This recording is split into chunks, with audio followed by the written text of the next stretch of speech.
আমরা ঈমান ভঙ্গের কারণ জানি না। ঈমান ভঙ্গের 10টা কারণ আছে, এটা আমরা জানি না। আমরা হয়তো অনেকে জানি ওযু ভঙ্গের কারণ কয়টা, কোন কোন কাজ করলে, কোন কোন কথা বললে ঈমান ভঙ্গ হয়ে যায়, এটা আমরা জানি না। মুসলিম পরিবারে জন্ম নিয়েছি, আমরা ইসলামের এই নিয়ামত মোটেই স্বীকার করতে পারি নাই, বুঝতে পারি নাই। যারা সংগ্রাম করে, সবর করে, রক্ত দিয়ে, জীবন দিয়ে ইসলাম প্রতিষ্ঠা করেছিলেন নবীর যুগে, তারা বুঝতেন ইসলামের স্বাদ কি, তৃপ্তি কি, ইসলামের নূর কি জিনিস। রেডিমেড পেয়েছি ইসলাম, ইসলামের আলিফ পর্যন্ত আমাদের ভিতরে ঢোকে নেই এখন। শিরক, শিরক কত প্রকার, কি কি, ম্যাক্সিমাম জানে না, ম্যাক্সিমামই না। মুসলিম পরিবারে জন্ম নিয়েও মাজার পূজা করছে, কবর পূজা করছে, তার ধারণা যে ওইখানে গেলে আল্লাহকে পাওয়া যাবে। শিরক কি কেন জানে না।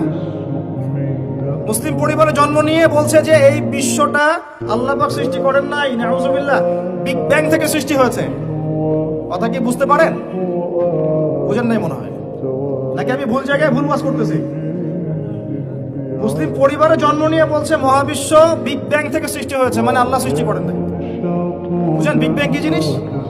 আল্লাহ পাক সূরা আম্বিয়াতে বলেছেন, আওয়ালাম ইয়ারাল্লাযীনা কাফারু, কাফেররা কি দেখে না, আন্নাস সামাওয়াতি ওয়াল আরদা, এই পুরো সাত আকাশ এবং এই জমিন পৃথিবী, কানাতা রাতকান ফাফাতাকনাহুমা, এটা একটা বিন্দুর মধ্যে ছিল।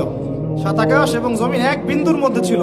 ফাফাতাকনাহুমা, আমি আল্লাহ এটাকে বিস্ফোরিত করে আলাদা করে দিলাম। সুবহানাল্লাহ। তাহলে কে আলাদা করলো? এখনকার শিক্ষানীতি আপনাকে বলবেন না, আল্লাহর কনসেপ্ট এখানে নাই, ওটা অটোমেটিক্যালি সৃষ্টি হয়েছে। এবং আপনি পরীক্ষায় পাশের জন্য সেটা লিখবেনও, আপনি নিজেও মুশরিক হয়ে গেলেন।